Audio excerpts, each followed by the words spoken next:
Thank you, Chair. And I welcome the Finance Bill and the measures in it, and I'd like to congratulate the Minister on his work in bringing this bill forward and in his work on the budget in general.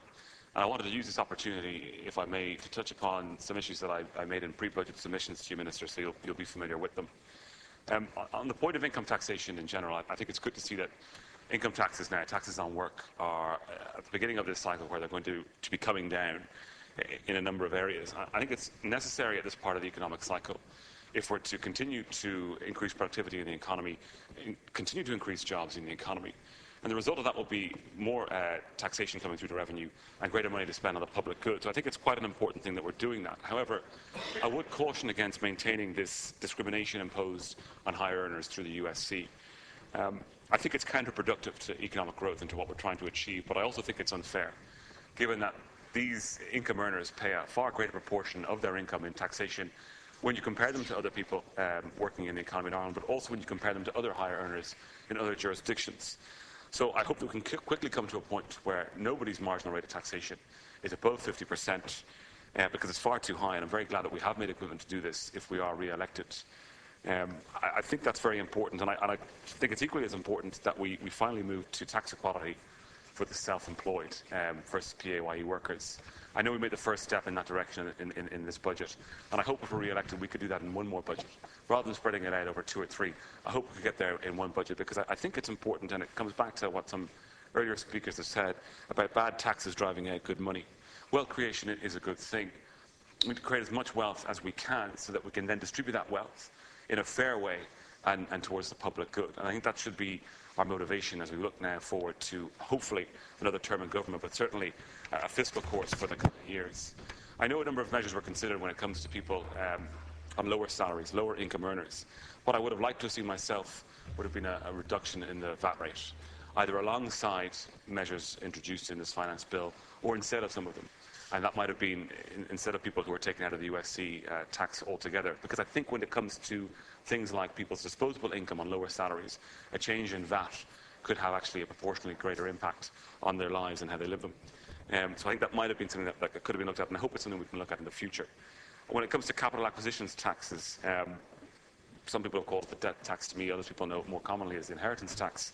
It was very welcome to see a change in the threshold. However, I think it needs to be increased even higher. I mean, if we look around to other countries close to us, other OECD countries, Norway and Sweden don't have an inheritance tax at all. The threshold entry point in the UK is much higher than ours. So I'd like to see us move to a point where that threshold is increased, or we move, like Germany, to a more progressive system of inheritance taxation, because theirs is a different system altogether, and some would argue it's fairer. Also, when we look at the way in which we collect this tax and the time in which we give to collect this tax, I think that needs to be looked at as well, because, of course, the taxation is levied within the first 6 months. People don't necessarily have the income or the means to pay it, disposing of the asset, and that might not actually be possible, to dispose of the asset to actually pay the tax. So I think that's something that could be considered. When we look at incentivising investment in small companies, and I'll speak about this further when we come to the Credit Guarantees Bill later this afternoon, but peer-to-peer financing is now an established funding and financing mechanism in this country. I've raised it a number of times over the past few years in the Dáil. It's an alternative funding market for small businesses. It's an alternative saving and investment market for small lenders. And I think that we need to look at what the UK is doing in terms of encouraging this new type of financing and this new market. Firstly, they encourage lenders by including the interest earned by investors in tax break schemes, and secondly, they encourage the businesses, the borrowers, by topping up successful loans with government money. And what both measures I've seen in the last 3 years in the UK is this type of financing grow exponentially. I think it's much better for the small saver who wants to earn a higher rate of return, but also put their money to more productive use. And it's also much better for the borrower who wants to avoid having to incur some of the costs that are associated with bank lending, and lending that might not always be open to them. So I hope we can follow suit in this regard. There are other measures I'd like to see us copy in relation to the UK, but I'll come to them at another stage. What I do know about the peer-to-peer financing measures that have been adopted is that they're proven that they do work, and there's no reason why we can't follow them. Land use in Dublin is a very important issue at the moment, and I think we need to look at measures to incentivise more efficient land use. And one issue that was put to me recently was to do with under-occupation of homes, in particular family homes. where there's no longer perhaps a need for the family home of the size that it is, or perhaps it's too expensive for the couple to maintain. At the same time, we have lots of new young families looking for homes at an affordable price and they can't find them. If we can incentivise the market for trading down, for a couple in a large house moving into a smaller home or an apartment, I think that will be a good thing to do. And perhaps we could do that, as was put to me, if we exempted people from stamp duty in making that trade down.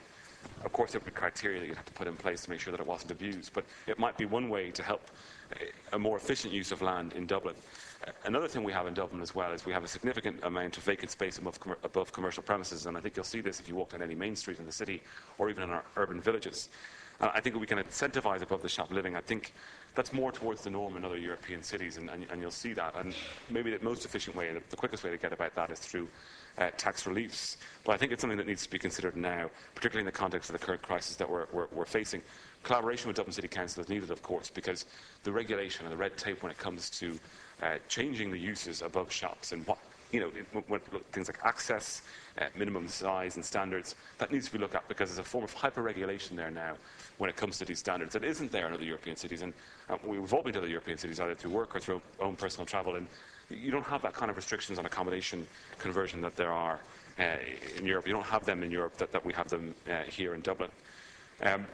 Just in excluding moments that I have, I think it would have been very beneficial if I could have been able to bring these issues to an independent budget oversight office, separate from the Department of Finance, to have had them costed, possibly have them debated in an independent budget committee, maybe even recommended. I think it's very welcome, Minister, that you're committed to an independent budget oversight office.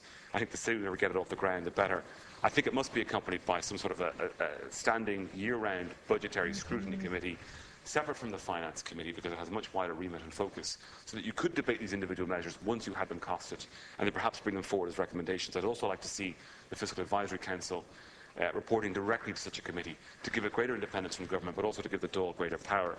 And on a final point, Minister, you're aware of my tax transparency website, taxtransparency.ie, because I've shown it to you. It's now up and running for the 2016 budget figures, where anyone can go, have their income taxes calculated, then have a breakdown given to them in simple euros and cents as to how that money is spent by government departments. UK does it, the US does it. Public Expenditure and Reform supports it, Revenue supports it, CNAG supports it. I'd like the Department of Finance to support and introduce it. Thank you. Thank you, Deputy.